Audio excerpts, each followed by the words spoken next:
Espace public plurifonctionnel de dimension importante depuis 1984, il est composé de plusieurs éléments formant un ensemble cohérent. Ce bâtiment réunit 127 boutiques, 24 restaurants et 3 salles de cinéma regroupant plusieurs ateliers. Mais depuis quelques années, ce qu'on considérait comme étant le noyau d'Alger a perdu de sa valeur, des locaux fermés, des espaces vides et déserts, mais que s'est-il passé ?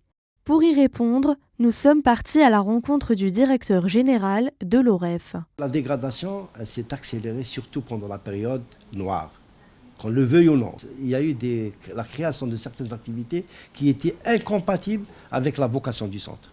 Il y a un redressement qui est en train de se faire.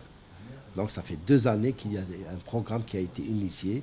Donc il y a une volonté politique pour reprendre, pour redonner à ce site sa véritable dimension. Visitant l'office Riyad al-Fath, nous avons constaté que le lieu redevient attractif grâce notamment aux espaces de jeux et de loisirs qui plaisent au public, mais pas que.